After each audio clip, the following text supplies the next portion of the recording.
अगर तुम्हें भी सम्यसन प्राप्त करना हो तो सम्यसन प्राप्त करने का एक सूत्र है जो मैं तुम लोगों को दिए जा रहा हूँ। सम्यसन प्राप्त करने का सूत्र है होश में रहो।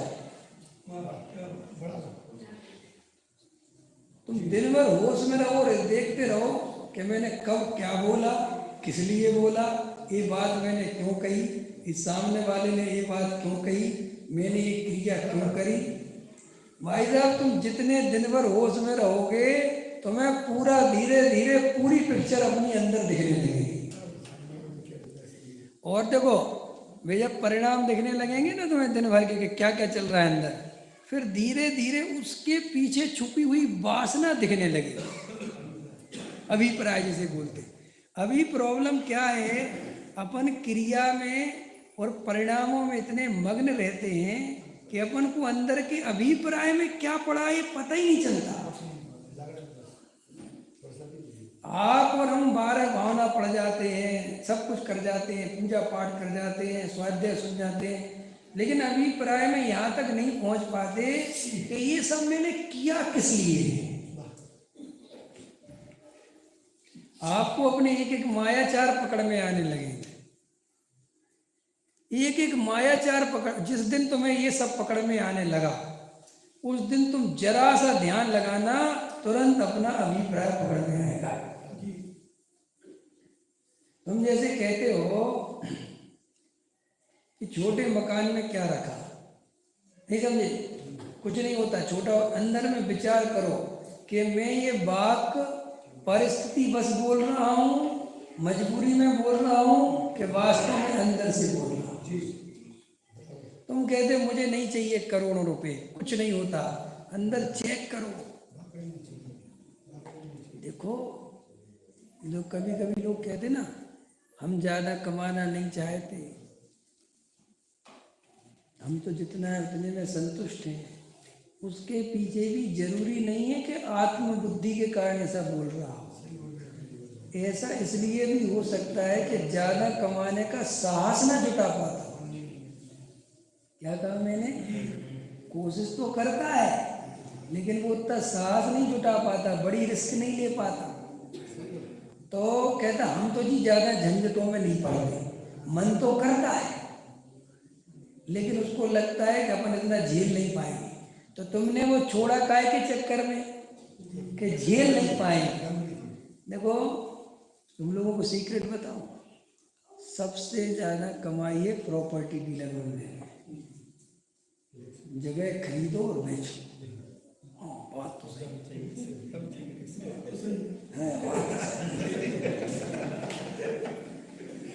है,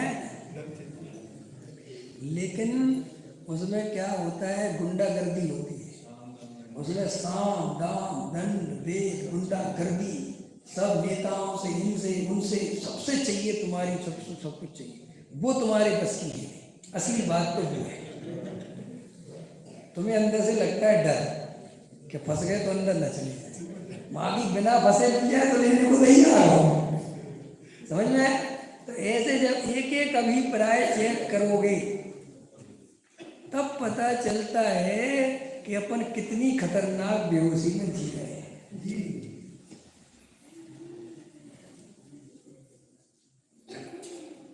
आपसे मैं अभी कहूँ कि आप अपने अंदर में चेक करो, आप हृदय से क्या चाहते हो,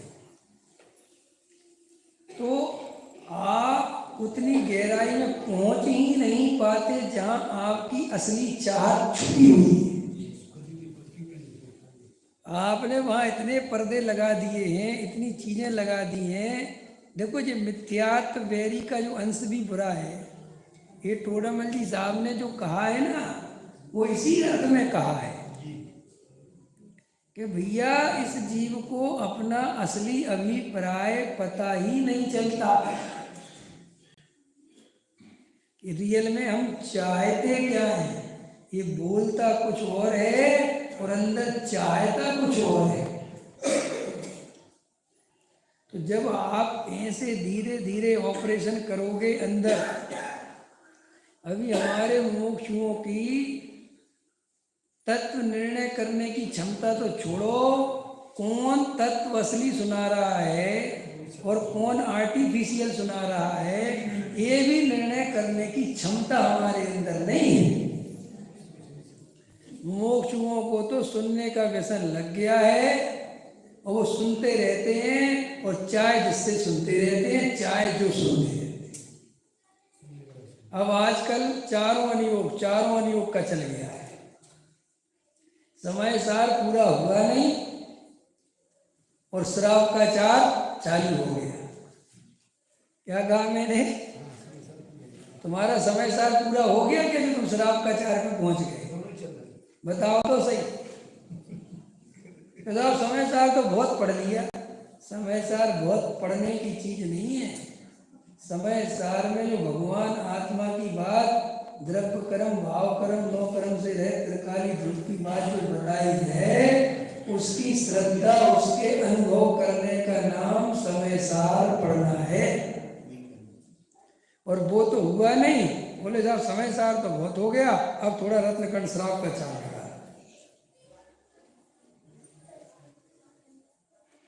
तो हम ये जीवन में जो समय है ना, ऐसे ही खो जाएगा और हम कहीं नहीं पहुंच पाएंगे।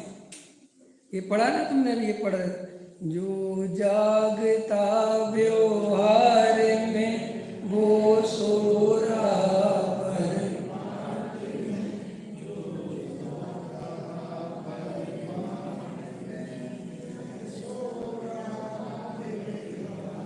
अब इसका अर्थ बताओ। ये मूल गाथा का पद्यानुवाद है कुंदाचार्य की। इसका अर्थ बताओ। तुम अगर व्यवहार में जागृत हो तो गारंटी से परमार्थ में सोएगा। ये जागृत होने का अर्थ है व्यवहार में उपाधि वृद्धि। हम लोग ऐसी पढ़ाई कर रहे, वो तो जी चारों नियोग मोक्ष मार्ग, चारों नियोग में मोक्ष। अरे तुम में हिम्मत है, तुम जरा से प्योर तत्व में तो तुम समझ नहीं पा रहे, नहीं समझ में आया, और तुम्हें मिक्सचर करके देंगे तुम उसमें से तत्व निकालोगे। नहीं समझ में आया मैं क्या कह रहा हूँ? प्योर इतनी बढ़िया बात, तुम इसमें से श्रद्धा नहीं कर पा रहे आत्मा का, तो तुम्हें हम जब व्यवहार नहीं के मिला जुला के, वो जो चरणायोग की शैली है, प्रथमायोग की शैली, पता है उनकी शैली कैसी है? उसमें से बहुत जाग कर भीतरात्ता निकालनी पड़ती है। उसमें आप कहाँ खो जाओगे आपको समझ में नहीं आएगा। लेकिन अपन लोग सब समझना चाहिए, सब समझना चाहिए। अरे भैया अनंत बार सब समझा है, अब आत्मा की सच्ची श्रद्धा करने का उपाय करना चाहिए। सारी ताकत अपने अभिप्राय को पहचानो कि क्या चल रहा है। जब बादाम चढ़ाने नहीं मिलता तुम्हें पूजा में तो कैसा लगता है? बताओ, तुम्हारी थाली में बादाम कम हो और पड़ोसी की में ज्यादा हो तो कैसा लगता है? पक्षपात चल रहा जी यहाँ। बताओ, हमारी थाली में बादाम नहीं, उनकी थाली में रहेगी। भैया जो पैसा वाले इनको तो देंगे, मुझे बहन की समय सार सुन रही और बादाम में बुद्धि अटकी पड़ी। और फिर कहते हैं कि हमें सम्यक दर्शन नहीं होता। अरे कहाँ से होगा? तुम्हें पता है सम्यक दर्शन के लिए कितना बड़ा दिल चाहिए? कितना बड़ा दिल चाहिए कि बोली ले खुद और भगवान उठवावे किसी और को। तो तुम उठा, चलो। समझ में आया कि नहीं आया? आओ चल। और हम भाई साहब ऐसे ऐसे पकड़ के बैठे कि हम ही करें, हम ही करें। परीक्षा रोज करते हैं तो अभी सबसे आगे हम ही करेंगे। अरे क्यों करोगे? पीछे जो नए लड़के इनको करवाओ ना, करने दो ना। यंग जनरेशन करो बेटे, तुम करो, मैं क्या है, बहुत करो तुम। साहब जब वैसा नहीं कर पाते तुम करने कहाँ देते हो? वैसा करें जब तुम लोग करने दो तो आगे तो करो।